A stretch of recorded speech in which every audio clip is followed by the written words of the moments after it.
If you have ever made a garment and the shoulder line falls backwards, then you need to centralize your shoulder line so it can stay on the right part on your body.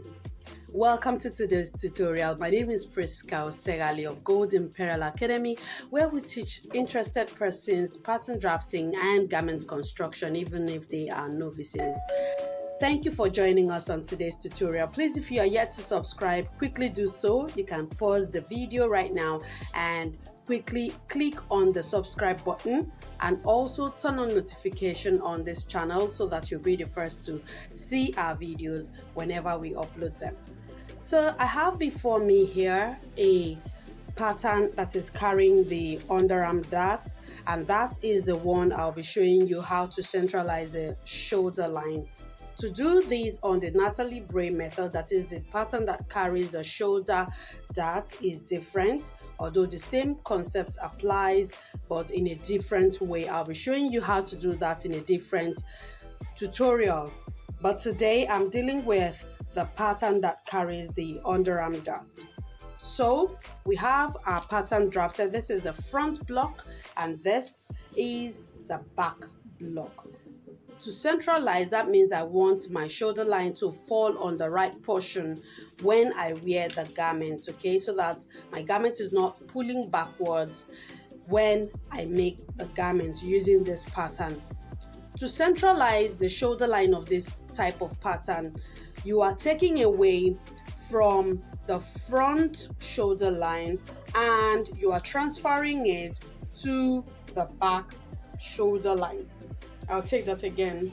The way to centralize the shoulder line of your pattern is to deduct from the shoulder line, that is from your NP. This is your NP right here, and this is your SP right here. So you are taking away from your NP to SP and transferring it to the NP to SP on the shoulder line.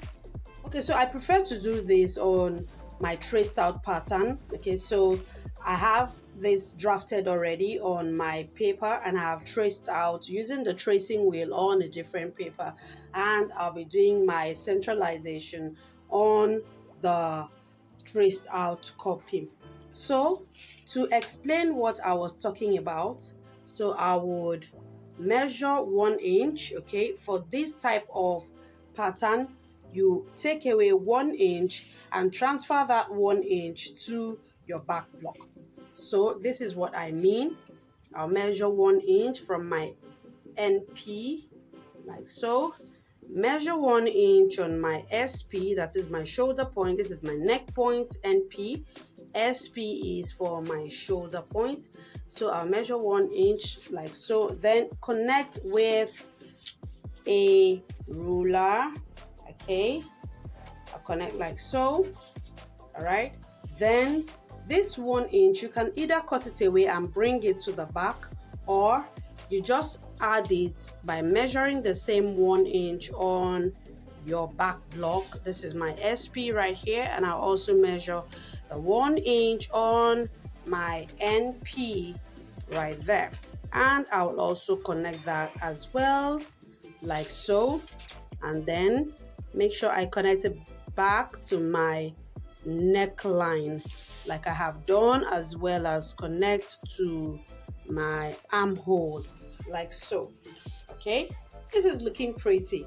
It's very easy to do. When you make this, you will discover that your garment is well centralized. Your garment sits well on your body. So all this goes away. You would need 0.5 to join this together, so all you just do is to add seam allowance 0.5 here, as well as 0.5 seam allowance to the back block.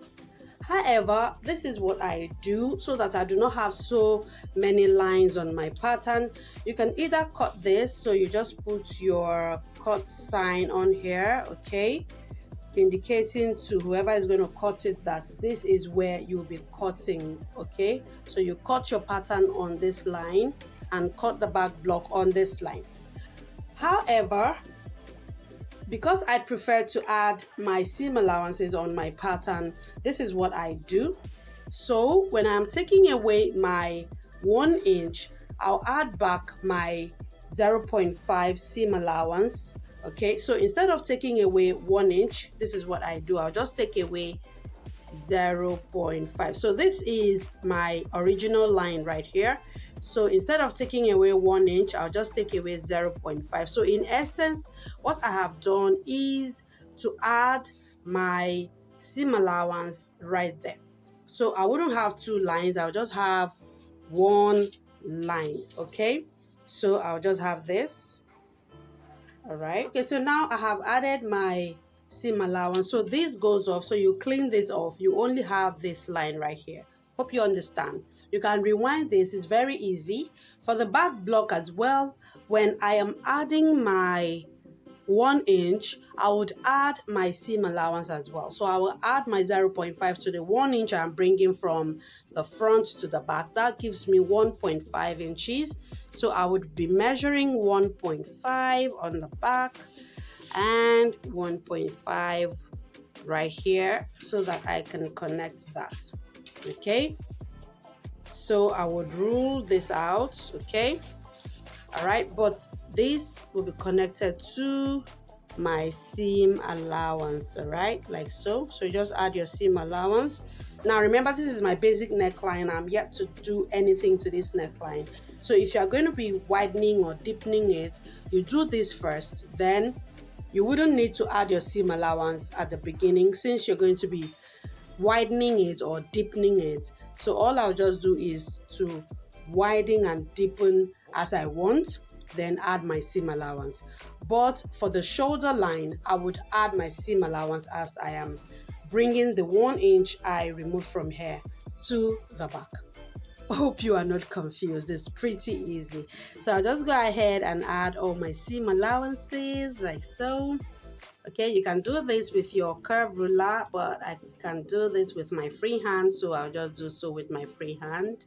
Okay, then you add your seam allowances to the sides, okay, depending on what you are using. Okay, I marked this out already, so it's easy for me to just trace it out. All right, so for this, I'll just connect from here. All right, this is where I'll be cutting now. Okay, so I'll just do this, just connect like so. Okay, if you're not so sure, just mark 0.5 all around and then connect. Okay, I've been doing this for such a long time, so I know what 0.5 looks like. You also get to know it as you practice often. So here we are. So we'll be cutting here.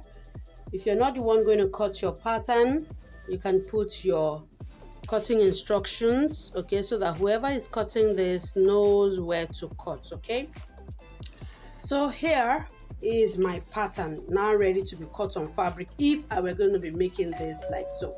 So this is your pattern already if you were going to be making this like so. Remember, this is just your basic pattern. I am yet to do any manipulation to this. So this is for a client and I'm going to be making an armhole princess style line with this, and I'll also contour it, so I'm going to go ahead and do that.